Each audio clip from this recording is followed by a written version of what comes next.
दोस्तों, जनता Janardan boycott Turkey भूल सकती है, लेकिन सरकार नहीं भूली है। दरअसल टर्किश एयरलाइंस पे क्रैकडाउन चल रहा है। हुआ यूं है दोस्तों, इंटरनेशनल सिविल एविएशन ऑर्गेनाइजेशन, उसके तहत ये जो कन्वेंशन है, इसके तहत जो रूल्स हैं, उसी का इस्तेमाल करते हुए भारत ने सरप्राइज चेक्स किए टर्किश एयरलाइंस पर। और क्या पता चला, ये एक्सप्लोजिव्स कैरी कर रहे थे बिना डिक्लेयर किए। दोस्तों, इस प्रकार से ग्राउंड हैंडलिंग में वो एक्सप्लोजिव्स यदि डिटोनेट हो जाता, फट जाता, तो भयानक मुसीबत देश पर आ सकती थी। दोस्तों, इस प्रकार की गलती टर्किश एयरलाइंस ने की है और इंडिया ने यहां पे कहीं ना कहीं टर्किश एयरलाइंस के कान अमेठने शुरू कर दिए हैं। साफ साफ कह दिया है कि ये जो क्रैकडाउन है, ये चलता रहेगा। कहीं ना कहीं इंडियन रूल्स का अब आप पालन करेंगे। दोस्तों, यहां पे आपको बताना चाहूंगा, जो टर्किश एयरलाइंस का सबसे बड़ा बिजनेस आ रहा है, क्योंकि उसका जो इंडिगो के साथ पार्टनरशिप है, उस पर भी सरकार ने सीधा सीधा कह दिया कि इस पार्टनरशिप को आपको खत्म करना होगा। और इंडिगो ने भी कह दिया कि वो टर्किश एयरलाइंस के साथ जो लीज डील है, वो अगस्त के बाद आगे नहीं बढ़ाएगी। आप देख सकते हैं, इंडिगो ने टर्किश एयरलाइंस के अब नए ऑल्टरनेटिव्स भी ढूंढने शुरू कर दिए हैं। आप देख सकते हैं, एमओयू साइन किया है delta, air France, virgin Atlantic के साथ, जिसके तहत जो यूरोप का बिजनेस है, जो वहां पे पैसेंजर्स को जाना है, वो टर्किश एयरलाइंस की जगह बाकी एयरलाइंस के साथ पार्टनरशिप से हम भेज सकें। दोस्तों, ये बता क्या रहा है? ये बता रहा है कि टर्की के खिलाफ भारत सरकार अब बड़े फैसले लेने वाली है। अर्डोगान साहब सोच लें, उनको क्या चाहिए? उनको उम्मा की बात करनी है या फिर व्यापार करना है? यदि व्यापार की बात है, तो पाकिस्तान समर्थन और व्यापार साथ में नहीं चलने वाले। ये बात भारत ने तुर्की को समझा दी है। तो आइए जरा जानते हैं क्या हुआ है। इससे पहले आगे बढ़े, आप लोगों से निवेदन है, वीडियो लाइक कर दे, चैनल सब्सक्राइब कर दे, बेल आइकन अवश्य दबा दें। सबसे पहले दोस्तों, यहाँ पे देखते हैं टर्किश एयरलाइंस ने आखिरकार क्या रूल्स फ्लाउट किए हैं। तो दोस्तों, जो directorate general of civil aviation है, जो भारत की सरकार के अंदर जो बॉडी है, जो सिविल एविएशन को रेगुलेट करती है, उसने सेफ्टी इंस्पेक्शंस किए 29 मई से 2 जून के बीच में। ये दिल्ली में, हैदराबाद में, चेन्नई में और बेंगलुरु एयरपोर्ट्स में हुआ। और इसमें पाया गया टर्किश एयरलाइंस ने भयानक वायलेशंस किए हैं रूल्स के। ये अब तुर्की बोले ये हम वैमनस्य के भाव से इस प्रकार के रेड्स कर रहे हैं, तो इसको भी यहां पे क्लियर कर देते हैं। ये जो चेक्स हैं, ये इंटरनेशनल सिविल एविएशन ऑर्गेनाइजेशन, ये जो कन्वेंशन है, उसके तहत जो रूल्स दिए गए हैं, उसके द्वारा हमने यहां पे इस प्रकार के इंस्पेक्शंस किए थे। और हमने पाया टर्किश एयरलाइंस जो इंटरनेशनल रूल्स आईसीएओ के द्वारा जो बनाए गए हैं, उसको भी कंप्लाई नहीं कर रही। इसके सिवा जो भारत के नेशनल एविएशन सेफ्टी रेगुलेशंस हैं, वो उसका भी पालन नहीं कर रही। क्या एग्जैक्टली नहीं कर रही, आपको बताऊंगा। डीजीसीए ने इसके बाद तुर्किश एयरलाइंस को कह दिया है कि जो जो प्रॉब्लम्स हमने आइडेंटिफाई किए, जो जो रूल्स को आप फ्लाउट कर रहे हैं, इसको जल्दी से एड्रेस कीजिए, कंप्लायंस इंश्योर कीजिए। दोनों ही, आईसीएओ यानी इंटरनेशनल स्टैंडर्ड से भी, और डीजीसीए रेगुलेशन यानी हमारे नेशनल रूल्स के साथ भी भारत में काम करना है, तो रूल्स का पालन करना पड़ेगा। दोस्तों, यहां पे आइए जरा जानते हैं टर्किश एयरलाइंस ने क्या क्या इरेगुलरिटीज यहां पर फॉलो किए हैं। सबसे पहले इंस्पेक्टर्स को पता चला, जो टर्किश एयरलाइंस है, वो कार्गो कंसाइनमेंट में एक्सप्लोजिव्स कैरी कर रही है। और इसमें उन्होंने प्रायर अप्रूवल भी नहीं लिया। यूजुअली क्या होता है दोस्तों, प्रायर इन्फॉर्म्ड कंसेंट होता है, पहले ही बताना पड़ता है कि आपके इस एयरपोर्ट में, कार्गो में हम एक्सप्लोजिव्स भी लेकर के आ रहे हैं। दरअसल दोस्तों, एक्सप्लोजिव्स का मल्टीपल यूज होता है, इंडस्ट्रियल यूज होता है, माइनिंग में होता है, अलग अलग जगहों पे इस्तेमाल होता है। तो प्लेन्स एक्सप्लोजिव्स कैरी करते हैं, लेकिन पहले ही बताते हैं इस प्लेन में एक्सप्लोजिव्स लेके आ रहे हैं। लेकिन टर्किश एयरलाइंस ने बताया ही नहीं, ना ही उसे डिक्लेयर किया कि प्लेन में एक्सप्लोजिव्स हैं। और इस तरीके से ऑफिशियल डॉक्यूमेंटेशन में ये नहीं बताना, एयर कार्गो सेफ्टी नॉर्म्स का ब्रीच है। ये बहुत बड़ा सिक्योरिटी रिस्क है। यदि ग्राउंड हैंडलिंग में विद प्रॉपर केयर ना किया जाए, आप अगर प्लेन में गए हैं तो कांच भी लेके जाते हैं, तो उसे पट्टी लगवाई जाती है, फ्रेजाइल, इसको संभाल के हैंडल करे, टूट सकता है। सोचिए, यहाँ पे एक्सप्लोजिव्स कैरी कर रहे हैं और ग्राउंड में जो मैनेज कर रहे हैं कार्गो, उनको मालूम भी नहीं हो, ऐसे ही फेंक रहे हैं, पटक रहे हैं, मिस हैंडलिंग हो रही है। यदि वो कार्गो में एक्सप्लोजिव डेटोनेट कर जाए, तो सोचिए क्या होगा। तो कहीं ना कहीं दोस्तों, यहाँ पे भारत सरकार ने पहली गलती ये आइडेंटिफाई की। दूसरा, अगर आप देखें तो प्लेन जब लैंड करता है, तो दोस्तों ऐसे मार्शलर होते हैं, ये मार्शल होते हैं। जो मार्शल होते हैं, इनका काम होता है प्लेन को सही जगह पे लेके जाना आफ्टर दी लैंडिंग। और यहां पे ऐसा पाया गया, लाइकवाइज बिफोर टेक ऑफ में भी ये सब मार्शल ध्यान रखते हैं। लेकिन ये जो मार्शल कोई भी नहीं बन सकता, उनके पास वैलिड कॉम्पिटेंसी कार्ड होना चाहिए। यहां पे पता चला, एयर तुर्की, जो तुर्किश एयरलाइंस है, उनके जो मार्शल्स हैं, उनके पास प्रॉपर ऑथराइजेशन ही नहीं है।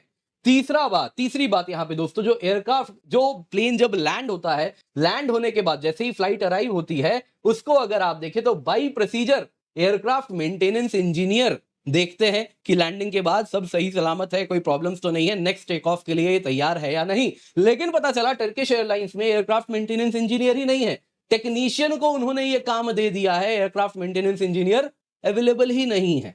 इसके सिवा टर्किश एयरलाइंस अगर आप देखें तो इन्होंने अपनी ग्राउंड हैंडलिंग, जो पहले आपको याद होगा सेल्बी कर रही थी, उसके बाद ग्लोब ग्राउंड इंडिया को काम दे दिया था। लेकिन ये जो एजेंट हैं जिनको ये काम कर रहे हैं ग्राउंड हैंडलिंग का, इनके साथ इनका कोई सर्विस लेवल अग्रीमेंट ही नहीं है, ऐसे ही बोलचाल से काम चल रहा है। तो कहीं ना कहीं टर्किश एयरलाइंस से भारी चैलेंजेस, भारी मिस्टेक्स आपको देखने मिल रहे हैं।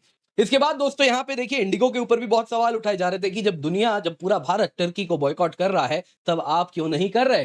दोस्तों यहाँ पे देखने वाली बात यह है कि इंडिगो का टर्किश एयरलाइंस के साथ जो लीज डील था, जो अग्रीमेंट था फ्लाइट्स के लीज को लेकर, वो खत्म होने वाला था। तो सरकार ने इन्हें केवल और केवल 3 महीने का एक्सटेंशन दिया और कहा अगस्त 31 के बाद आप टर्किश एयरलाइंस के किसी भी प्लेन को लीज पर नहीं लेंगे।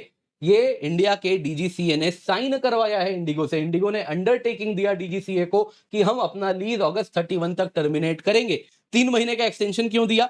कारण था कि टिकट्स वगैरह बुक हो गए तो पैसेंजर इनकन्वीनियंस ना हो।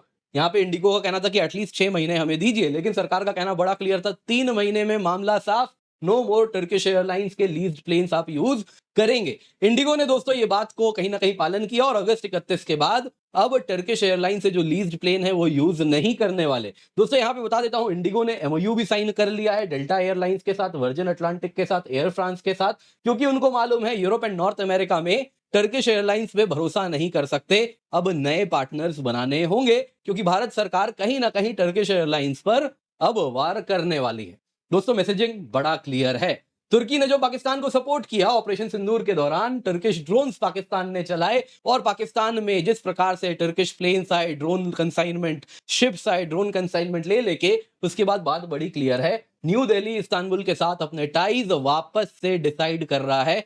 जो कहीं ना कहीं क्लियरेंस तुर्की को दिया जा रहा था, अब उस प्रिज्म से चीजों को नहीं देखी जा रही। बात बड़ी क्लियर है, ये एक फ्रेंडली स्टेट नहीं है, तो इसके साथ वैसा ही व्यवहार होना चाहिए। सबसे पहले दोस्तों तुर्किश ग्राउंड हैंडलर सेल्बी, आपको याद होगा, इसको जो क्लियरेंस दिया गया था वो विड्रॉ किया गया, और उसमें तो आपको मालूम भी है इन्हीं के, है ना, बेटी जो है उन्हीं का काफी ज्यादा उसमें बिजनेस इंटरेस्ट भी है, नॉट डायरेक्टली बट इनडायरेक्टली, ऐसी बात भी बताई जा रही थी। और सबसे पहले वो बंद हुआ, सेल्बी के शेयर्स कैसे क्रैश किया हमने ऑलरेडी कवर किया है। इसके बाद अगर आप देखें तो अब अगस्त 31 2025 के बाद टर्किश एयरलाइंस का जो प्रेजेंस है भारत में वो भी लिमिटेड होने वाला है। केवल और केवल उसके जो डायरेक्ट फ्लाइट्स टर्किश एयरलाइंस के भारत आ रहे हैं आपको वही देखने मिलेंगे, और जो इंडिगो लीज और ये सारी चीजें हो रही हैं वो अब नहीं दिखेंगी।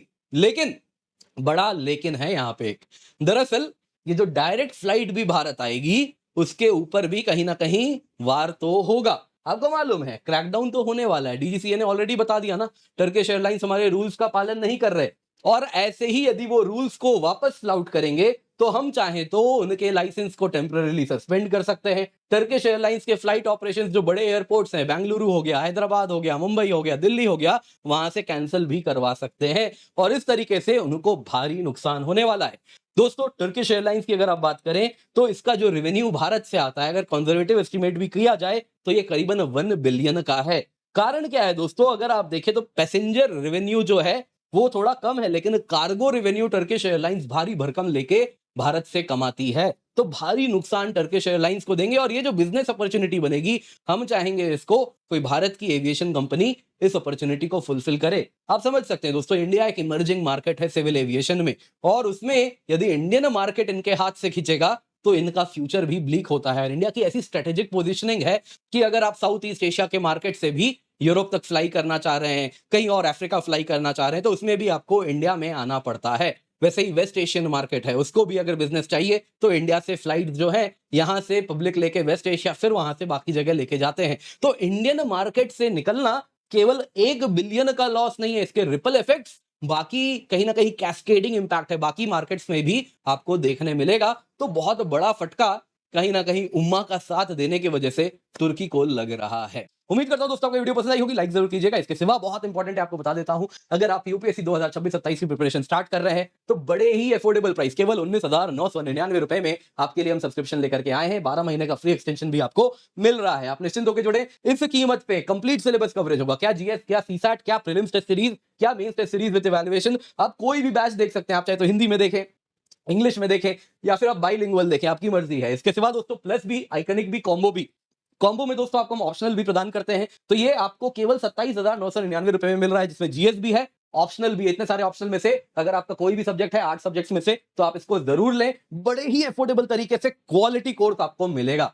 प्लस फीचर्स है दोस्तों, आपको बता ही दिया, आइकनिक में आपको डेली आंसर राइटिंग इवैल्यूएशन होता है, वीकली मेंटरशिप होती है, आस्क अ डाउट फीचर होता है, ऑफलाइन क्लासेस जो हमारे अकेडमी के चल रहे हैं उसको भी आपको हम अवेलेबल करवा देते हैं, तो आप निश्चिंत होकर जुड़ सकते हैं। बाकी आपके लिए स्पेशल मेंस बैच है, यदि आप केवल मेंस को इस बार टारगेट कर रहे हैं तो केवल 5,999 रुपए में आपके लिए हम ये लेकर के आए हैं on using the code KC10। तो इसका इस्तेमाल करें, मैक्सिमम डिस्काउंट पाएं। पिंड कमेंट में आपको लिंक मिल जाएगा।